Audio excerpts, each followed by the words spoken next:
उन्हें अंदर लेके कौन गया? भारतीय जनता पार्टी का एक सांसद जो ऑलरेडी आज भी संसद में है। तो हो सकता है कि ये सब कुछ प्लानिंग के तहत भाजपा के द्वारा करवाया गया हो। जब लोकसभा से सांसद वॉकआउट कर जाते हैं तो बहुत सारे बिल जो होते हैं वो भारतीय जनता पार्टी अंधेरे में पार करवा लेते हैं। को सुन करके कान बंद कर लेंगे तो शायद देश के युवा के पास कोई ऑप्शन नहीं है। कि राहुल गांधी जी को मुझे ऐसा लगता है कि अब राजनीति को त्याग देना चाहिए, उनके आने वाली जनरेशन के लिए तैयारी करनी चाहिए। नमस्कार, मैं ब्यूटी गिरी और अभी हम मौजूद हैं दिल्ली के जंतर मंतर पर। और जिस तरीके से सदन में भारी चूक हुई है उसको लेकर इस वक्त घमासान मचा हुआ है। सवाल पूछने पर सांसदों को सस्पेंड कर दिया गया सदन से। ये एक अलग नया मुद्दा बना हुआ है। क्या कहेंगे सर? एक तो सदन में चूक हुई, दूसरे पर सांसदों ने सवाल पूछा तो उन्हें सस्पेंड कर दिया गया। सभापति जी ने सीधा सीधा सस्पेंड कर दिया, उनको भी कर दिया जो थे भी नहीं वहाँ पे। देखिए, आज के समय में जो लोकतंत्र के नाम पर तानाशाही चल रही है ये सभी को मालूम है। दूसरी बात, जो स्टूडेंट्स ने उन कहते हैं वो स्टूडेंट थे, मुझे नहीं मालूम, अभी पूरी जानकारी मेरे पास इस विषय में नहीं कि स्टूडेंट थे या नहीं, क्योंकि उनकी उम्र भी ज़्यादा है। तो ये तो जांच का विषय है। लेकिन उन लोगों ने जो मुद्दा उठाया, बेरोजगारी का मुद्दा, वो आज देश के करोड़ों युवाओं की आवाज़ थी। आज भी जो संसद में सांसदों को निलंबित किया गया है, आप ये पूछे क्या इतना सब कुछ हो जाने के बाद भी उस गंभीर मुद्दे पर विषय पर चर्चा हुई? ना तो पक्ष ने चर्चा की, वो तो करेगा ही नहीं, ना विपक्ष ने चर्चा की। हो सकता है कि इस वक्त अगर विपक्ष के कुछ नेता उस मुद्दे को उठाते तो शायद जनता का जन समर्थन उन्हें मिल पाता। तो रोजगार के लिए सदन में घुस जाएंगे बॉम्ब लेके? देखिए, मैं उस बात का तो समर्थन नहीं करता हूँ। जो हुआ वो एक निंदनीय घटना है, क्योंकि हमारे लोकतंत्र का मंदिर है लोकसभा, और ये घटना नहीं होनी चाहिए। लेकिन उन्हें अंदर लेके कौन गया? भारतीय जनता पार्टी का एक सांसद जो ऑलरेडी आज भी संसद में है। तो हो सकता है कि ये सब कुछ प्लानिंग के तहत भाजपा के द्वारा करवाया गया हो, ये भी संभव है। आप ये मत सोचिए, एक ही पहलू को मत देखिए, दूसरा भी पहलू है।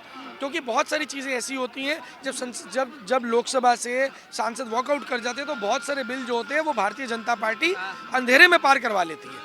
तो ये चीजें समझनी होंगी, एक एक चीज को समझने का। माना बेरोजगारी है और रोजगार के लिए क्या युवा सदन में घुस जाएंगे आतंकी की तरह? गोले ये गैस वाले जो बम है वो लेके सदन में घुस जाना कहाँ तक सही है? देखिए, देश के युवाओं ने जो काम किया है, देखिए पहले तो मैं ये बोलना चाहूँगा कि जो काम था वो निंदनीय है, वो गलत है, वो नहीं होना चाहिए था। लेकिन मैं उन सांसदों को ये बता देना चाहूँगा कि अब अगर आप इस मुद्दे को नहीं उठाएंगे तो देश के युवा संसद में आप कह रहे हैं गलत घुस गए हैं, तो मुझे भी लगता है गलत घुस गए। लेकिन नेताओं के घर में घुस गए तो क्या करेंगे? सांसदों के घर में घुस गए तो क्या करेंगे? आप उनकी मुद्दे की गंभीरता को समझिए, आप उनके मुद्दे को सदन में उठाइए। अगर सरकार नहीं सुनेगी तो भी युवा आपके समर्थन में रहेगा। लेकिन अगर आप उस मुद्दे को सुन करके कान बंद कर लेंगे तो शायद देश के युवा के पास कोई ऑप्शन नहीं है। वो ऑलरेडी देख चुके हैं, हमारी बेटियों को यहाँ पिटते हुए देखा है, हमारी जो पहलवान बेटियां यहाँ बैठी थी उनको पिटते हुए देखा है, हमने रोड पे घिसटते हुए देखा है। किसानों को 1 साल तक ठंड में 0 डिग्री टेम्परेचर पे हमने बैठे हुए देखा है। तपती हुई आग में जब 50 डिग्री टेम्परेचर होता है तब भी रोड पे बैठे हुए देखा है हमने। अजय मिश्रा टैनी के बेटे आशीष टैनी की गाड़ी के नीचे कुचलते हुए किसानों को देखा है। आखिर आवाज़ उठाएं कैसे? आप ही तरीका बता दो। प्रधानमंत्री जी कहते मुझसे मिलने आ जाओ, देश का युवा आ जाएगा। आप देखो, आप तरीका बता दो ना। ये भी तरीका सही नहीं है, जंतर मंतर में भी तरीका सही नहीं है, धरना करना भी सही नहीं है, संसद में जाना भी सही नहीं है। तो आप तरीका ये खुद नेता क्यों नहीं बताते हैं? ये जो स्टूडेंट्स कह रहे हैं, मैं नहीं मानता स्टूडेंट थे या नहीं थे। सब्र करें, सब्र का फल मीठा होता है, सब्र करें। देखिए, 10 साल पहले जिस युवा ने सब्र किया था और भरोसा किया था, उस वक्त उसकी उम्र 20 साल थी। शायद कुछ लोगों ने पहली बार वोट किया होगा। आज उसको 9 साल हो चुके, 10 साल होने वाले हैं। 10 साल तक आप ये मान के चलिए, 21-22 साल के बाद में अगर आप अपने माँ बाप के हाथ से पैसे लेकर के खाना खाते हैं ना, तो शायद वो रोटी जो है ना वो पत्थर की तरह गले से नीचे उतरती है। कि जवान हो चुका है, काम कर ले, क्योंकि आगे उसका भी परिवार बनना है। बनेगा कैसे? आप तो कह रहे सब्र कर ले, आप तो कह रहे नाले से गैस बना लो, आप हवा से पानी बना लो। मतलब मैं क्या बताऊँ, युवाओं को आप कम से कम कोई दे रहे हैं काम करने का, रोजगार बनाने तो नाले से गैस बनाने का तरीका देंगे क्या?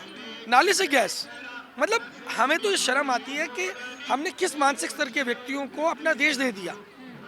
कम से कम हमें ये देख लेना चाहिए था कि एक मजबूत मानसिक स्तर के व्यक्ति को तो देश देते हैं हम। ये गलती जनता से भी हुई है, उनमें मैं भी आता हूँ, हमसे भी वो गलती हुई है, लेकिन अब हम इस गलती को सुधारेंगे और 2024 में हर हाल में इस गलती को सुधारा जाएगा, ऐसा मैं मानता हूँ। आप कहते हैं सांसदों को सवाल करना चाहिए, मुद्दा उठाना चाहिए, मुद्दा उठाया गया, सवाल किया गया, उन्हें सस्पेंड कर दिया गया। देखिए, उन्होंने तो उठाया कि जी जनता का, सबसे पहली बात तो जनता का मुद्दा नहीं उठाया, उन्होंने बोला जी सुरक्षा में चूक हो गई।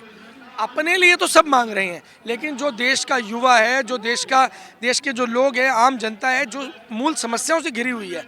आज आपको मैं बताता हूँ, पिछले 2 साल के अंदर 20,000 व्यापारी कर्जे की वजह से सुसाइड कर चुके हैं। बहुत से ऐसे लोग रहे हैं जो भाजपा के कार्यकर्ता रहे हैं, क्योंकि व्यापारी वर्ग हमेशा से भाजपा का कट्टर समर्थक रहा है, वो लोग सुसाइड कर रहे हैं। हमारे पास दुनिया भर के लोग आ रहे हैं जो ये बता रहे हैं कि हमारे पास रास्ता नहीं है, विकल्प नहीं है, सरकार जनता की नहीं है, केवल मित्रों की सरकार है। मित्रों को फ़ायदा पहुंचाया जा रहा है, मित्रों का ही कर्जा माफ़ किया जा रहा है, मित्रों को फ़ायदे पहुंचाए जा रहे हैं, रेल उनकी, तेल उनका, सब कुछ उनका। तो आम व्यापारी जो खुद को अब तक भाजपा का समर्थक मान के चल रहा था, उसको समझ में आ रहा है कि ये वो सांप है जो अपने बच्चों को खुद ही निगल रहा है। एक सवाल ये भी हो रहा है कि अगर बीजेपी ने ये साजिश किया है तो वो अपने ही खिलाफ कोई साजिश क्यों करेगा, क्योंकि वहाँ बच्चों ने जिन्होंने किया था, कलर बम ले गए थे, उन्होंने रोजगार का मुद्दा उठा दिया। देखिए, ऐसा होता है कि कभी कभी अपने आप को लाइमलाइट में लाने के लिए या किसी दूसरे के मुद्दे को कुचलने के लिए हमेशा हमें एक चीज़ ध्यान रखनी पड़ेगी, क्योंकि मैं राजनीति का विद्यार्थी भी हूँ। मैं ये मान के चलता हूँ कि आपको हमेशा अल्टीमेट बेनिफिशियरी कैलकुलेट करना होता है। अल्टीमेट बेनिफिशियरी कौन है इस पूरे सिस्टम के अंदर? चर्चा किसकी हो रही है? चर्चा हो रही है भारतीय जनता पार्टी की, चर्चा हो रही है नरेंद्र मोदी की। और चर्चा, पर्चा और खर्चा, चुनाव में 3 चीज़ें हमेशा नोटिस की जाती हैं। आपको चर्चा में बने रहने के लिए ये तो वो लोग हैं जिन्होंने 14 फरवरी 2020 को जो पुलवामा में केस हुआ, सबके सामने 19 में पुलवामा में जो केस हुआ, जिसकी जांच के लिए मना कर दिया, और उसके बाद जिन लोगों ने जांच की बात की उन्हें बोला गया कि आप अपना मुंह बंद रखिए। तो आप इनसे वो उम्मीद मत करिए कि इन्होंने नहीं करवाया होगा, ये तो कुछ भी करवा सकते हैं। तो अपने सगे बाप को बाप नहीं मानते, सगे बेटे को बेटा नहीं मानते। उन्हीं बच्चों पर राष्ट्रद्रोह का केस चलेगा, अब वो उन पर जांच कार्रवाई चल रही है। देखिए, अगर ये जेन्युइन मुद्दा था बेरोजगारी का और उन बच्चों का किसी संगठन से कोई लेना देना नहीं है, तो मुझे ऐसा लगता है कि उनकी आवाज़ को सुना जाना चाहिए, देशद्रोह का केस उन पर नहीं लगना चाहिए, और उनकी बात को सुन करके और ऐसे लोगों को जो इतनी हिम्मत रखते हों और देश के युवाओं को भी उनका साथ देना चाहिए। अगर वो लोग किसी गलत संगठन से नहीं है, उनके खिलाफ कोई आपराधिक मामले नहीं है, और अगर वो सही मायने के अंदर देश के युवाओं की आवाज़ उठाने के लिए आए थे। वहाँ पर राहुल गांधी की भी चर्चा हो रही है कि सब में अफरा तफरी मची हुई है, राहुल गांधी बिल्कुल शांति से खड़े हुए हैं उस माहौल में। देखिए, राहुल गांधी जी को मुझे ऐसा लगता है कि अब राजनीति को त्याग देना चाहिए, उनके आने वाली जनरेशन के लिए तैयारी करनी चाहिए, क्योंकि अब अगर जितना जल्दी वो ये स्वीकार कर लें कि नरेंद्र मोदी या भारतीय जनता पार्टी से वो नहीं लड़ सकते हैं, उतना ही फ़ायदा देश को होगा। देश हित में यही बेहतर है कि अब राहुल गांधी या जो पुराने नेता हैं वो सब रास्ता छोड़ दें और नए युवा, जो देश के युवा हैं। कह रहे राहुल गांधी भारतीय जनता पार्टी को फायदा पहुंचा रहे हैं।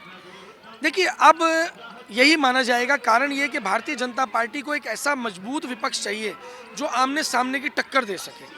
भारतीय जनता पार्टी के 10 विपक्ष होने चाहिए ताकि वोटें बट जाएं। अगर वोट बढ़ जाएगी तो भारतीय जनता पार्टी को फायदा होगा। तो मौजूदा समय के अंदर, जैसे समाजवादी पार्टी की मैं बात करूं, यूपी के अंदर 4 चुनाव लगातार हार चुकी है।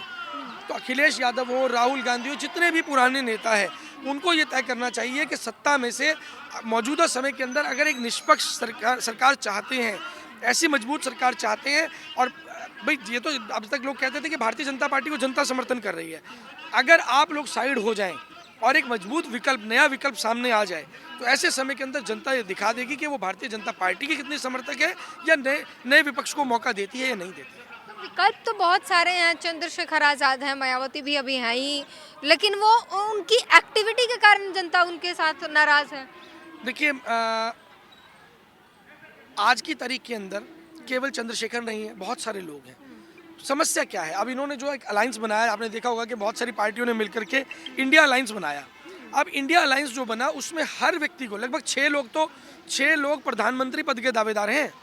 राहुल गांधी जी को प्रधानमंत्री बनना है, अरविंद केजरीवाल को प्रधानमंत्री बनना है, ममता बनर्जी को प्रधानमंत्री बनना है, शरद पवार जी को प्रधानमंत्री बनना है, नीतीश कुमार को प्रधानमंत्री बनना है। अरे भाई, देश एक है, और इस सब पराक्रम के अंदर जनता का मूल मुद्दा मिसिंग है। किसी भी नेता ने ये नहीं बोला कि ये अलायंस मिलकर जनता के किस मुद्दे पे बात काम तो करेगी। कर रहे हैं, जातीय जनगणना भी करवाई, आरक्षण की भी बात कर रहे हैं। जातीय जनगणना कोई भी मुद्दा नहीं है। जातीय जनगणना कोई मुद्दा, जातीय जनगणना को कुछ तरीकों पर आप मुद्दे के रूप में लेके चल सकते हैं, लेकिन जो मूल मुद्दा है लोगों की रोटी का मुद्दा, आज लोग कर्जे में सुसाइड कर रहे हैं, इनकम नहीं है, आय नहीं है, रोजगार की समस्या, ये मूल मुद्दे हैं। जातीय जनगणना करवाएं, जरूर करवाएं, लेकिन मूल मुद्दों के बाद, मूल मुद्दे ज़्यादा जरूरी है। तो जाहिर तौर पर जिस तरीके से घमासान मचा हुआ है भारत की राजनीति में, और जो सदन में जो कुछ हुआ वो उस पर देखकर तमाम अलग अलग प्रतिक्रियाएं आ रही हैं। अपनी प्रतिक्रिया ज़रूर दीजिए। कैमरामैन आशीष के साथ ब्यूटी गिरी, जंतर मंतर।